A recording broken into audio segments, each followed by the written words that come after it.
What's up, guys? RotoZap here, and today, as I'm sure most of you know how to read, you know exactly what the video is going to be about. So today we're going to go over my top 3 best schools for Legendary PvP. So if you guys are interested in doing Legendary PvP, because personally it's my favorite level range for PvP, and you're wondering what school should you try, maybe this will give you some insight. Now, of course, play the school that you want, right? I mean, in all honesty, every single school in the game is pretty good at Legendary. I think every school has the capability of being high rank or getting to Warlord or just having fun in general. I think every school has a good kit, but these are my top 3 favorite kits. So, number 3 is going to be Myth. Myth is a phenomenal school for Legendary PvP, and it's very, very overlooked, I think. You have access to so many different utility tools. You have lots of options to stun, blade stack into different hits, or spamming hits even though I don't really recommend doing that. You can also be very tanky. I mean, Myth just has so many options. So I'm going to go over my setup real quick, as well as some of the key cards that make Myth really powerful at Legendary, no matter what setup you're using. So I've got 83 damage, 45 across the board resist, with a ward to balance, and the boots I have give a little extra to Myth. 26 accuracy across the board, 44% crit, a little bit of block, 9% armor piercing, lots of healing, and 98% pip chance. So these stats are basically made for a more tanky sort of, and here's the pet, by the way. These stats are made for more of a tanky sort of, kind of like blade stack, take your time, and then eventually hit them sort of strategy. Now, it's not as stallish as our number 2 spot, and it's not really like at the same level as like Jading, but you know, it's pretty good. Oh, by the way, this should be a life mastery. I just don't have it on the character. But yeah, so it's a very good setup for kind of just not really stalling, but taking your time and then eventually hitting into something good. So what makes Myth so powerful? Well, number 1, let's talk about Medusa. Medusa for 8 pips does a lot of damage, base of 770, and a 2-round stun. That is huge. Medusa is a very powerful spell. It can be used to do a lot of damage, but it can also be used as more of a strategic or utility. Well, I almost said utilitarian. No, a utility move as well, right? Because maybe you need some time and you just need to buy time with something, and you don't want to like mantle spam or something. Medusa is a good way to do that. It does a lot of damage, and you can 2-round stun. And if you have max pips, you can even stun chain, which is a very powerful strategy. Not always feasible. It's not always a realistic thing to do, but it's very powerful nonetheless. Now, of course, since we do have that stellar signet, we're gonna have a lot of healing. You heal for a lot with Satyr. You basically get back your health back every time you Satyr, which is very powerful. So that's just personally the way I run my setup. But if you want to be more offensive and use the Duelist Ring, just go for it. Like, Myth works perfectly fine in an offensive setup. It's very powerful. But let's talk about some of the other spells they have. So Talos is an incredibly strong minion. Talos is so good. For 5 pips, this guy has 1,000 health. He has the ability to have power pips, and the spells that he uses are so strong. First of all, he gets access to a stun, so he can help you with stun chaining or just taking off stun blocks. He also has a Hex, which is the balanced version of, it's like a 35% trap to any school, so it's pretty helpful. And he also has his natural attack, which does damage. He can also use Earthquake, which is insane. Imagine your opponent's like blade stacked and all this other stuff, and then Talos is like nah fam, and then just uses Earthquake, takes away everything. It's insane. And he also has Humongo Frog, so if you can't tell, he's very built for taking out other minions. So that's the other reason why I like Talos so much, is because if your opponent uses a minion and they're not actively shielding or protecting the minion is probably going to die because Talos will kill it. You know, even if Talos isn't particularly targeting the minion, he will use Humongo Frog eventually, which will take it out. And then I think the other interesting spell he has is Yellow Troll, which is like Troll, but after it does damage, it puts on a 25% trap to Myth, which is pretty cool because it can set you up into a hit, right? Let's say they have a set shield on, your minion uses Yellow Troll, now the set shield's off and you can hit. Pretty powerful stuff. The other thing I like to use in conjunction with Talos is Shield Minion. It's a minus 70% shield, but it's only for your minion. So it functions just like a tower shield, except for instead of 50%, it's 70. And your minion is going to tank like basically anything that your opponent would realistically throw at it. If they use Brimstone, Lore Master, Meteor Strike, any of the 4-pip like AoEs, Luminous Weaver. I'm trying to think of other spells that schools use. Vampire, you know, any of those like low pip minion killing spells that people will try and use on him are not going to affect him. And if you're versing someone that's jaded, they're going to have an incredibly hard time killing Talos because you'll be able to heal them and they don't have the damage output to kill him before you get the chance to heal him or just keep shielding him. So really powerful. Myth also gets access to a 0-pip stun, which is pretty powerful again for chaining stuns and whatnot.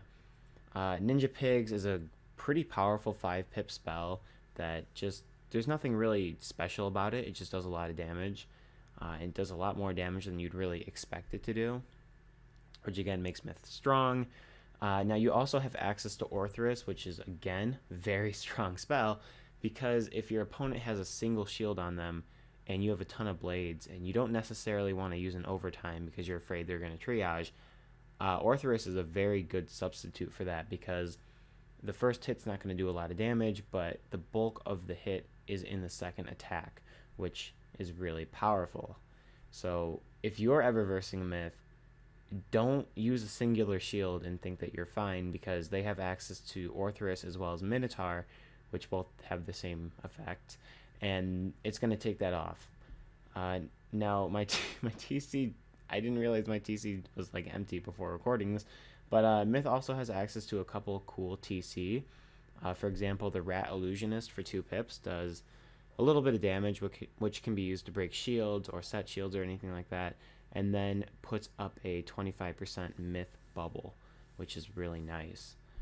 You also have got the Yellow Troll. Now this is the one that I was talking about that Talos just naturally has. So pretty good stuff. And Myth also gets access to Basilisk in the form of a TC. Now you don't learn it, which sucks, but I mean the TC version of this is so strong, right? I mean, look at that. It's basically enchanted. Basilisk does a lot of damage over time as well as stunning. So just overall really good. But that about wraps it up with Myth. Again, Myth is just a really good overall school because not only can you run Myth on more of a tanky setup, but you can also run Myth on a very physically offensive and pressuring setup as well. And both you're going to see success with. Both are very powerful for legendary PvP. And I think that another reason that I picked Myth is because it's one of those schools that actually can compete when you're a warlord and you're starting to verse higher level wizards that have better spells than you or better gear than you. It's one of the schools that can actually compete, which is awesome. But with that all being said, we're going to hop into our number 2 spot, and I'll see you guys when I cut. Let's get it. All right, number 2, you probably could have guessed it, is Ice. Ice is a very good school overall. They have lots of health, lots of options, and they're a very dangerous school to come up against. Now, my ice hasn't been in use for quite a while, so his gear isn't really what it should be, but I will tell you guys what gear you should optimally be using anyway. So the stats don't really matter because they're not really what I want them to be anyway. But Frostbite Hood, pretty good. Frostbite Cape, also what you should be using. However, if you're level 66, the Zafaria Crafted Robe is pretty good. It provides a lot of elemental specific resist, and it's really nice for dealing with, just other elemental schools. So I recommend you crafting and using that once you get to level 66, but this character isn't. I don't think he is, at least. No, 63, so he's not. But if he was, I would be using that. Next up for the shoes. Shoes are kind of up to you. I recommend the Lydia's Frozen Foot Wraps. Those are pretty good. They give critical, fair amount of resistance, as well as set ice resist, which is important for this level range, as well as pip chance, which is also important, and some health. For wands, this is not the correct wand at all. If you're a warlord, use the warlord staff. If you are not a warlord, the one I was using was the skull from the Road Warriors Horde pack, the one that gives ice and myth damage and has a May cast on it for the Cyclops guy. Now you can also use the Aqualian Horde pack one, that is also going to work. Some people use the Headmaster's one, that again also works, but it's really just up to you and what you want to use. I just liked the skull because it gives damage, pierce, critical, and critical block, which is all pretty good. Now again, ice is up to you how you want to run it. You can use the Duelist Fatal Razor with a Stellar Signet, or you could go the Duelist Ring. It's completely up to you. This character was very tanky, very kind of stally, so he used the Stellar Signet, but again, it's up to your discretion what you want to use.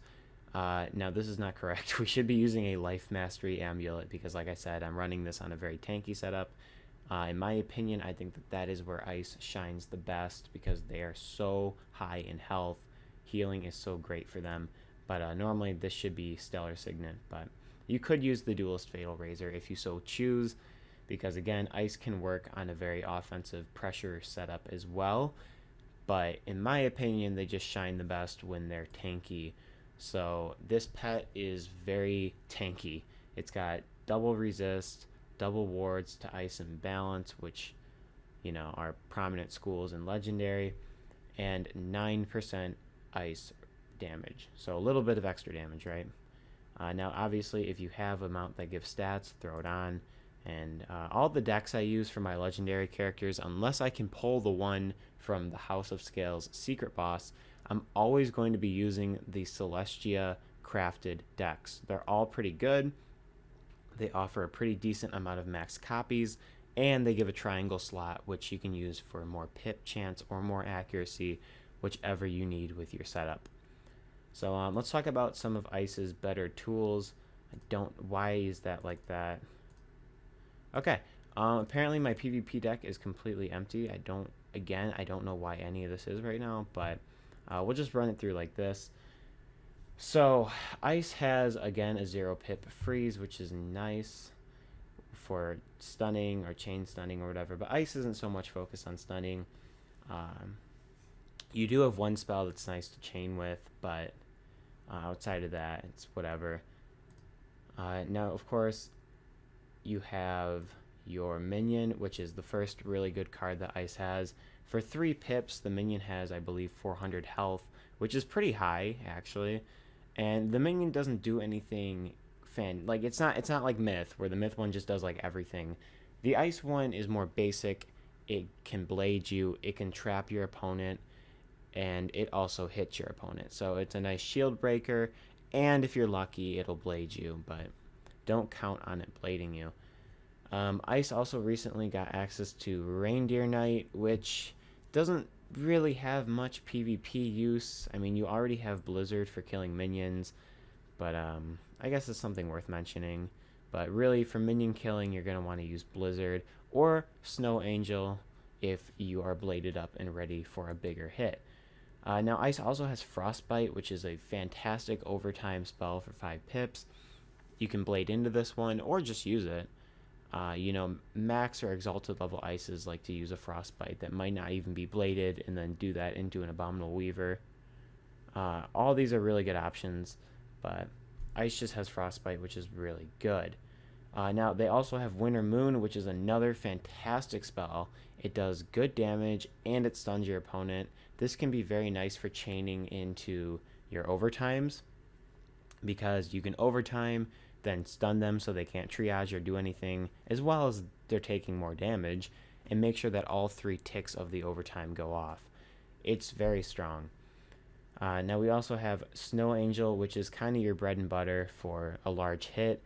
It does 100 plus 660, and that's an overtime. The taunt doesn't really matter, but it's just a really powerful spell. This is the one that you're blading up for. This is the one that you're stacking and hoping to get a big hit off of.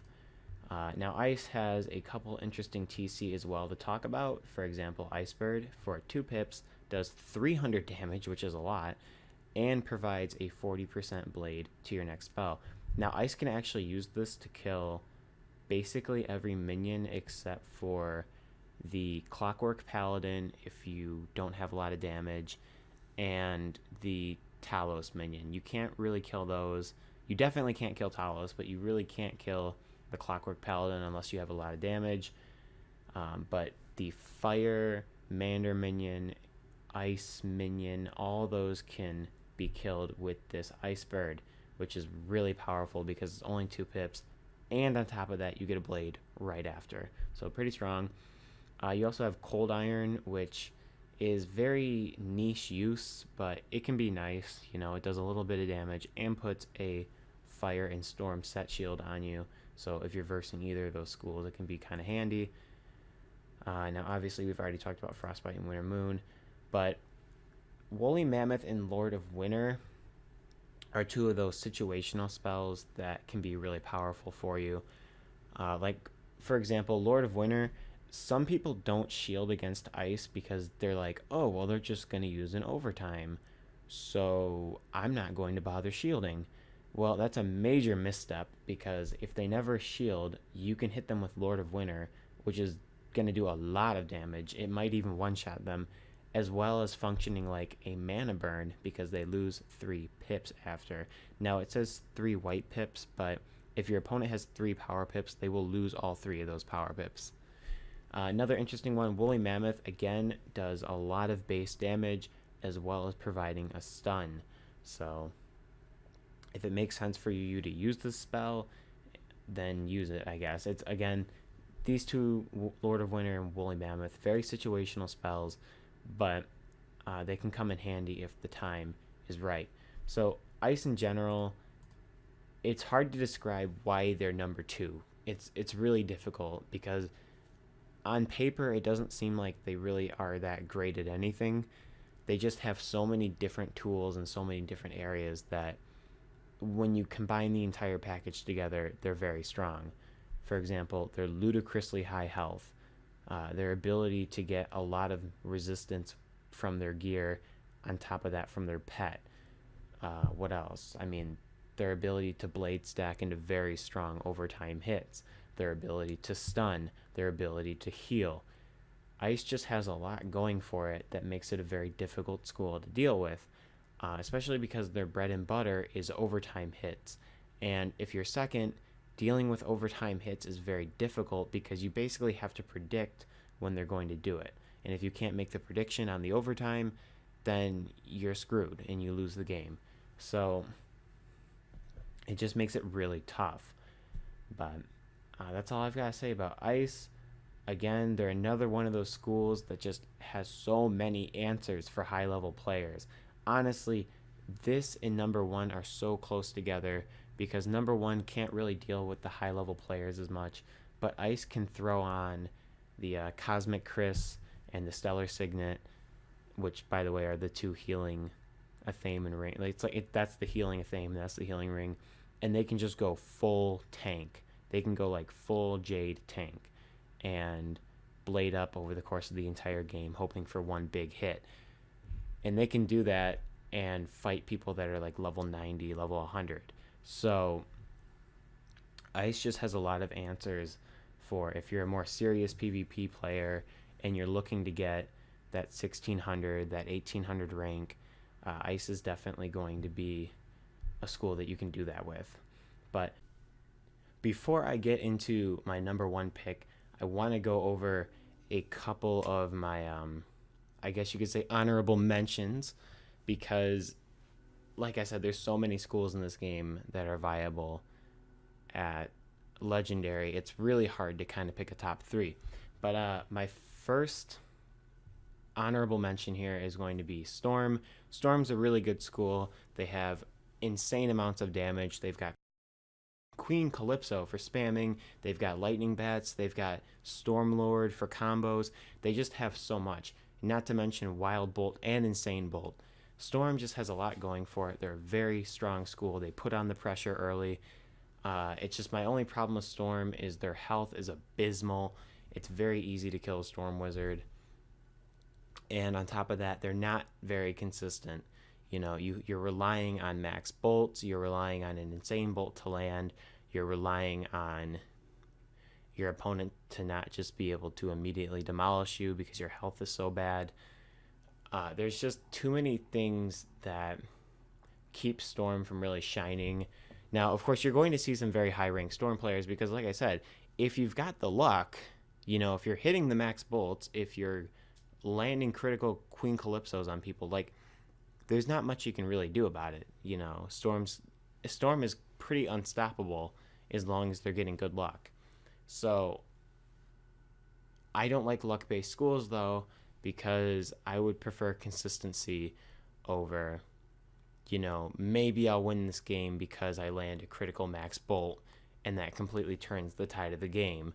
Or I was going to lose this game, but I insane bolted and it just happened to hit him instead of me and I won. I don't really like stuff like that. So, you know, but some people do. So, you know, if you like quick matches, because Storm matches are very quick, they're not drawn out, and you kind of like rolling the dice, so to speak, every time you attack, try out Storm. It's crazy. And my other honorable mention here is going to be Fire. Fire has a lot of great tools, a lot of great options for Legendary. Their 3-pit minion does a lot for them, like putting on mantles as well as hitting with overtimes, which can be used to destroy several shields, as well as let them use overtime hits if they're second. Because if you use an overtime hit, it puts on a tick, and then your minion uses it in the same turn, it puts on a tick over your tick, meaning they can't triage off yours because your minions is on it first. So they're going to take off your minions and not yours. So it's a very nice thing that Fire can do, especially because one of their strongest spells is Burning Rampage, which does an insane amount of damage. Burning Rampage is very hard to counter from second, and really you just have to be really smart about playing against a Fire player from second, because you just have to remember that with one blade and an infallible, they're going to be hitting you for, you know, 1500, 2000 damage with that Burning Rampage. So they're very scary. They also have access to spells like Ifrit. If they want to spam, they can use Brimstone. They just have a lot of different answers. And again, are a very offensively pressuring school. But with that all being said, let's get into the best school for Legendary PvP. All right, the moment you've all been waiting for. The best school, I want to say by far for dramatic effect, but it really is close with Ice, is Balance. Balance is so powerful at level 60 PvP. They are unbelievable. It's honest, like, people complain about lore, and I don't think it's a huge problem at like max, but at Legendary, it's a nightmare. Balance is so unbelievably strong. They have such a powerful kit at Legendary. It's obscene. So let's go through all the gear real quick. So for your hat, obviously this character is exalted, but I'm just gonna go through all the gear because I just know what gear you should be using. For hat and robe, House of Scales, okay? No exceptions. You have to have the House of Scales hat and robe for this. It's so powerful. The House of Scales robe gives you a version of Mana Burn, which I'll show you real quick. It gives you a version of this spell, Mana Burn, but instead of removing 3 pips, it removes 4. It's incredible. It's so powerful because Legendary Balance doesn't even get access to Mana Burn yet. So the fact that you get it in the form of it's not really a treasure card, it's like a card that comes with your gear, is so powerful. Because, like, you don't get this spell until, like, level 70 something. So it really gives you a leg up if you have it early. Now for shoes, L has a Red's consistent clogs. I should have the level 60 version somewhere in here, but maybe I don't. Yeah, I guess I don't. But you use these. They're the Professor's Horde pack boots for balance. Really strong. Definitely, that's what I recommend. They give balance resist, which it's good because you want balance set resist because balance is such a problem. You also want that critical, you want the pip chance, you want that damage. Everything about it is good. So for your wand, you're gonna want to use either, well, okay, there's a couple different options you can use for your wand. You can use this one for level 60, which is the Shard Warrior's Hammer. It gives you a lot of critical if you want a more critical focus setup, as well as some pierce. If you're Warlord, obviously you can use the Staff of the Flashing Blades. Again, a very strong option. You can use the Headmaster's Staff at level 60. You know, all of those are going to work for you. Balance doesn't really get, though, the same treatment as the other schools. They kind of get shorted when it comes to wands from packs. So, you know, there's not really an obvious pack wand that I can recommend. So, really just try and get the Shard Warrior's Hammer or the Staff of the Flashing Blades if you're already a Warlord, or the Professor's Horde wand, because all those are going to work for you. Now, the reason I recommend you get critical so much, or why I want you to have so much critical, is because you have access to a heal as well as hits, and whenever a school has healing for that school as well as hits for that school, you want high critical. So that's why I'm making that recommendation. But for Thames, I should still have the duels. Okay, everything I have is for level 70, but you're going to buy the one for level 60. You want the Duelist Fatal Razor. Farm tournaments. Do not start ranked PvP until you have the Duelist Razor and Ring. Please, just you'll thank me later. Just do not start PvP without them. Just farm tournaments, get through it. You'll get them both in no time. Everything will be fine. Now for amulets, this is why balance is so broken. Death Mastery. Death Mastery allows you to do a very evil combo, which is lore spam plus doom and gloom. It's so powerful, especially at legendary. It doesn't sound like it, but it is, and we're going to talk about more of that in the deck setup. But again, for your ring, you're going to want to be using the Duelist Fatal Ring, or the Duelist Daredevil Ring, I mean, sorry. That's just how it is. You're going to want to use both of those. Now for your pet can kind of be a lot of different things. You could just do a triple-double pet. You could do triple-double with Infallible, or you could do what I use, which is double resist, triple ward to ice, fire, and balance, and then a dealer jewel slotted. Now that's something you can do. Do I have any other examples of pets I've been using? Honestly, I think that even this will work. You know, if you've got a triple damage, double resist with critical, that will also work for you. And this is also a more realistic example of like an obtainable pet for a newer player. Just hit the hatching kiosk a couple times and you'll probably have this. Again, use a stat mount if you've got it. If not, it's not the end of the world. For decks, same thing I recommended for all the other legendary. Use the Celestia enchant or the Celestia crafted one. It's really powerful, unless you can somehow get your hands on the secret boss from House of Scales. Now, let's talk about Balance's many overpowered spells. So you've got Judgment. Judgment is not a spell you're going to be using typically. It's kind of like a finisher, I guess, because you can use it for any amount of pips. So it's a nice finishing move, so to speak. Or if you're really cheeky and you've got like max pips and they're not shielded at all, and you've got like a feint or something on them, I have no idea. Of course, go for that full pip judge strategy. I don't really recommend it, but Balance also has access to elemental and spirit shields. I typically wouldn't use them. I just use set shields, but especially because you're going to be training death spells on this, so I'll typically just use dream shields and volcanic shields. But if you'd like coverage for everything, go for it. Now you also have weakness, just trained, which is nice.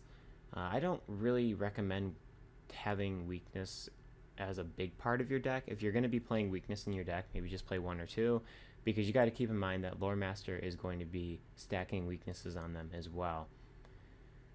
Now, of course, you have a plethora of other tools just in case you don't want to use Lore Spam. You also have Spirit Blade, Train, Balance Blade. You have other blades and whatnot in case you want to use Chimera or like a weird strategy like that.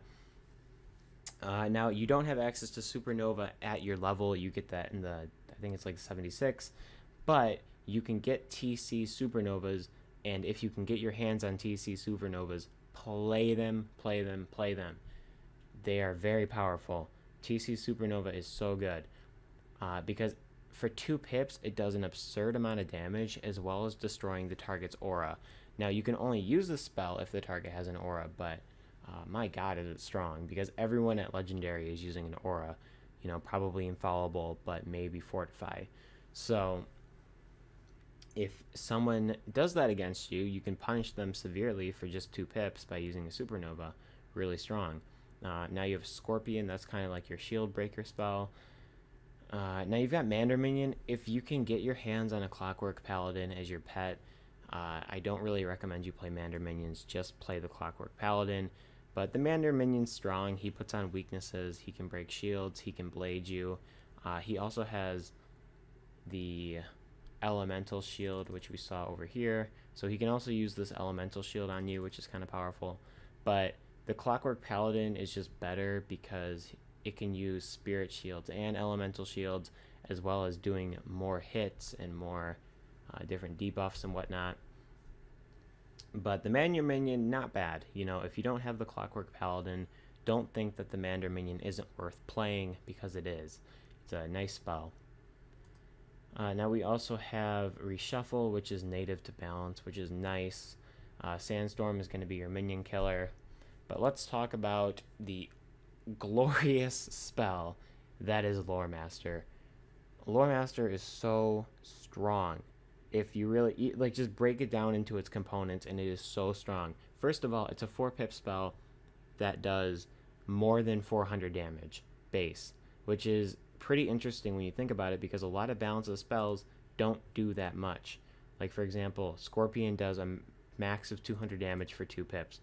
Locust Swarm does a max of 300 damage for 3 pips. But Lore Master does way more than 400 damage for 4 pips, as well as putting a minus 35% mantle and a minus 20% weakness on the opponent.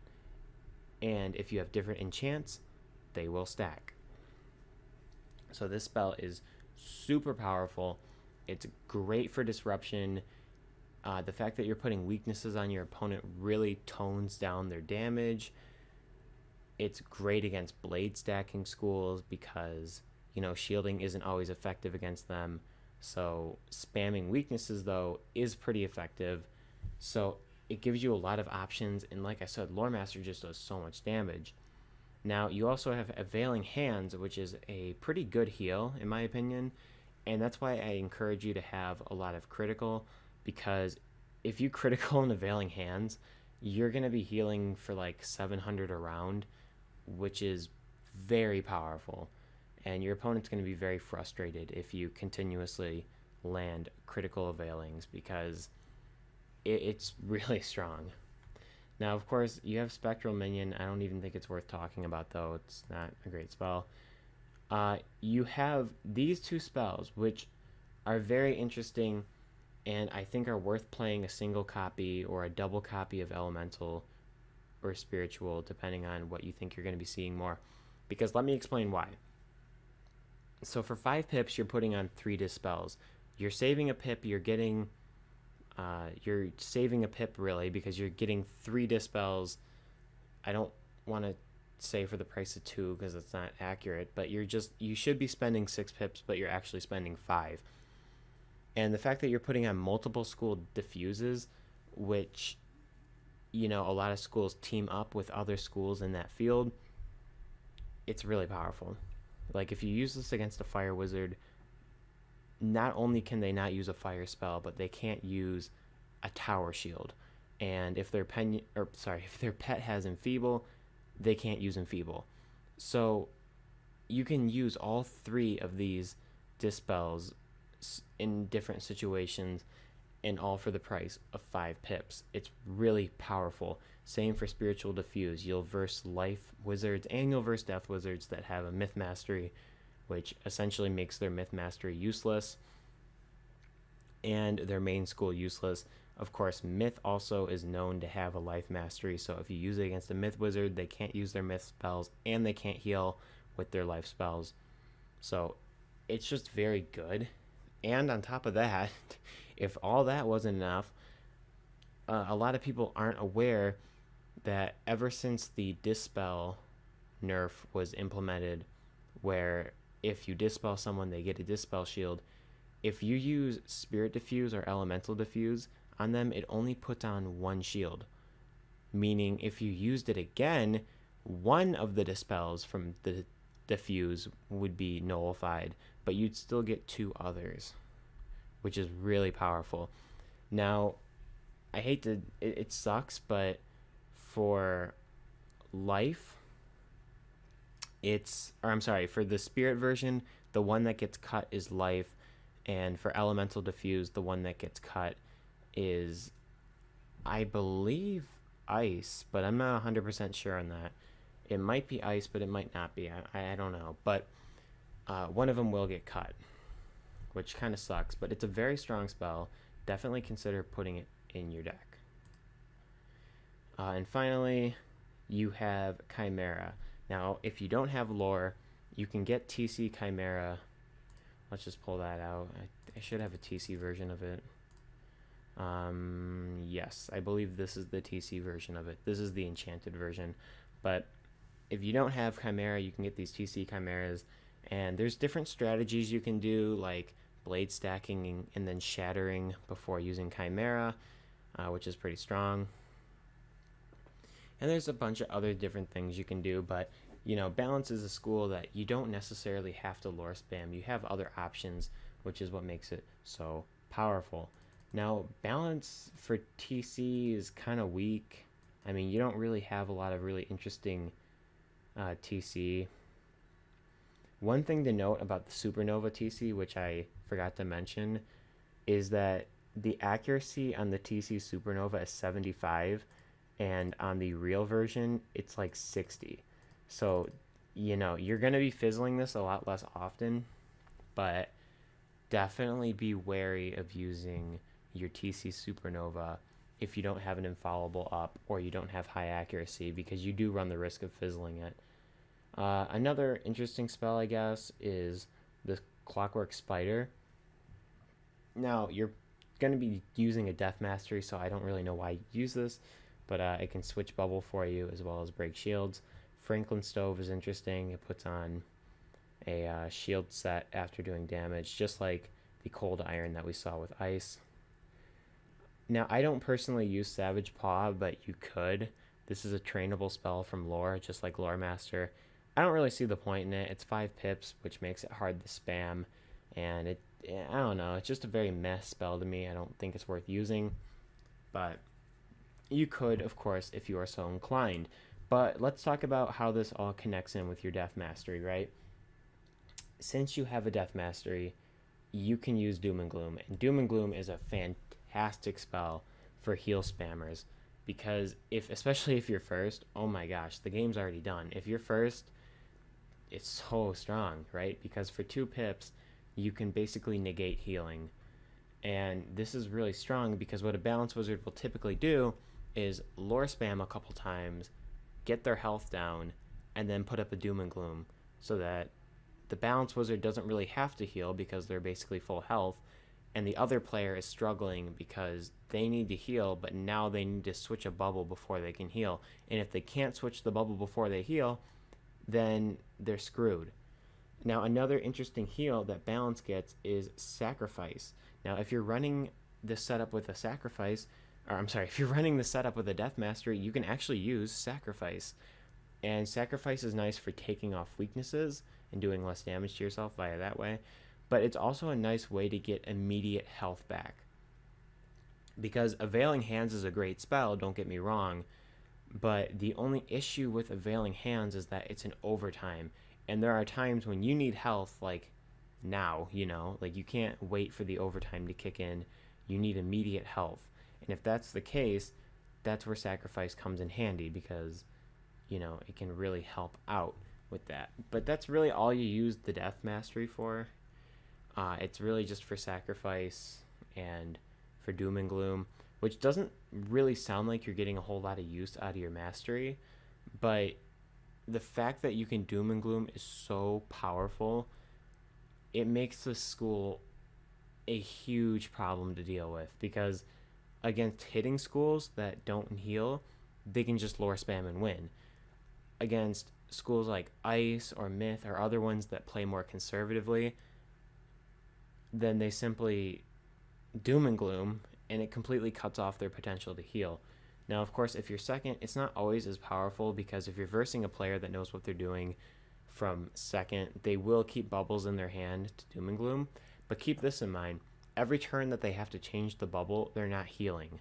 So Doom and Gloom can be a good way to pin them in a corner, because if you Doom and Gloom, they have to respond.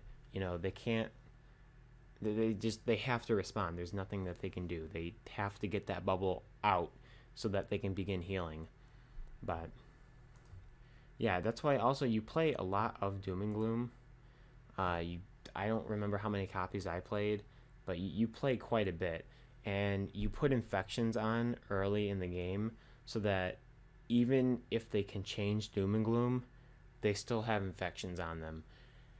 So Balance is kind of just a school where you lay down your setup early with your infections and whatnot, then you begin doing damage with Lore Master or your other spamming hits, and then you wrap up the game with your Doom and Gloom and making it impossible for them to make any sort of comeback. And that's kind of how Balance plays. They're very strong. I think that even though Ice is a very close second, I think that most people would consider them to be the best school in the game. Now, obviously, the barrier for entry on Balance is kind of high because you need Lore Master, for this super OP setup and the super OP deck strategy. You kind of need Lore Master. But the good news is, for Legendary PvP, you can get a Legendary Crafting title, because by level 60, you should have reached Safaria. And that's all you need. You need Legendary Crafter, and then you can simply craft lore. So even if you can't get lore to drop from the Lore Master, you can always just go and craft it. And that's actually what my Balance did. So, yeah.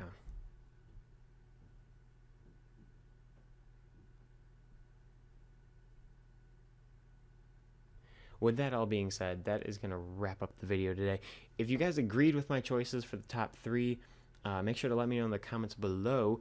If you're like, well, I think Death should have been number 3, or Death should be the best school. Let me know. I'm curious to see what you think. I'm just going off of data that I see in the leaderboards as well as personal play experience. And I know for a fact that all 3 of these schools are extremely strong for legendary PvP. But with that all being said, I really appreciate you guys checking out the video today. Have a great rest of your day. RotoZap out. I'll see you guys in the next video. Peace.